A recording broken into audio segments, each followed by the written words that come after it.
host for Motor Week 93, John Davis. Well, hello and welcome again to Motor Week 93. We're glad to have you with us. Besides Italian exotics and American muscle cars, German sports sedans are a breed of car that the Motor Week staff gets very excited about. We're especially fond of the small, nimble ones, such as the BMW 3 Series and the Audi 90. Unfortunately, very few American car buyers seem to agree with us about the 90. Despite a splashy introduction in 1988, the little sedan consistently failed to deliver the sort of sales that a car of its capabilities should. But Audi doesn't give up on anything easily, so the 90 has been redesigned in the hope that this time people are paying attention. This new entry-level Audi, this 1993 90S, is a hybrid of sorts. It incorporates the advantages of both its bigger siblings and smaller predecessor in a further search for the perfect personal sports sedan. Audi kept the basic handsome shape from the previous 80-90, but added details such as the grille and wheels from the revamped 100. Glass and door handles are still flush for better aerodynamics, but front fenders have been flared out a bit to accommodate a wider track. Big 100-style wraparound taillights account for a good portion of the car's short tail. Curiously, unlike most European cars, signal lights are red instead of amber. Length has been increased by a full 4 inches and the wheelbase stretched 2.6 inches. This gives the small Audi a larger stance than before. But the most important transplant from the 100 is this smooth 2.8-liter overhead cam 12-valve V6. Compared to the old 5-cylinder, horsepower increased 32% to 172, and torque is up 31% to 184 pound-feet. The engine is capable of pulling our 4-speed automatic 3,200-pound front-drive sedan to 60 miles per hour in 8.9 seconds.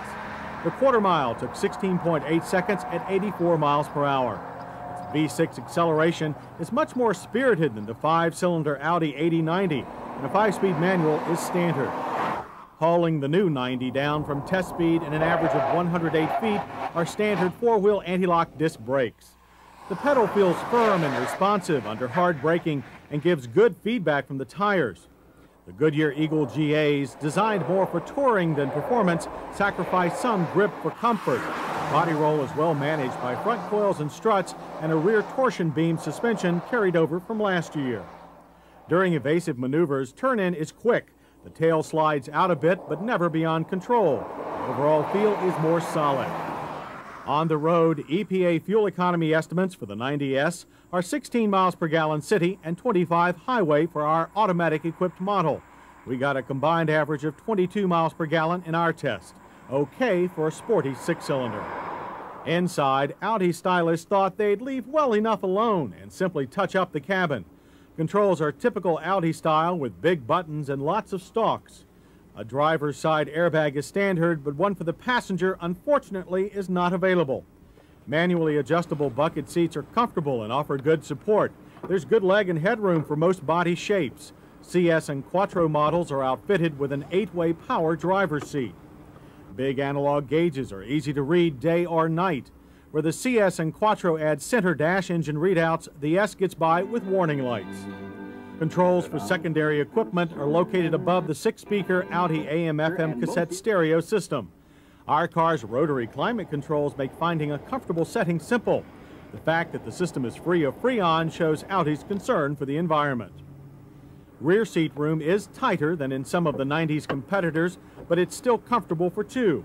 A 60-40 split fold-down seat allows access to items in the trunk. Big improvements were made in the trunk area. Special hinges allow the lid to be opened past 90 degrees for easier loading. The floor is now flatter, and space has been increased to 14 cubic feet. Even though the new 90S has been substantially improved, its $25,850 base price is steep. An automatic transmission and special paint brought our test model's price up to $27,150. CS and Quattro models can soar well past the $30,000 mark. A comparably equipped Volvo 850 GLT will cost you over $2,000 less. The Volvo has dual airbags and more interior and trunk space, but it doesn't handle as well as the Audi. Hits for the 1993 Audi 90S include the newly installed V6 engine, secure braking, fine handling, a driver-friendly interior, and very useful trunk. Our list of misses are only two, but they are important: the high prices and sparse gauges. The Audi 90 has a driver's side airbag, but none for the passenger. ABS is standard, and for the optimum in traction control, try the Quattro. By combining the best of the compact 80/90 line with the heart and style of the 100, Audi has made a very impressive little sports sedan.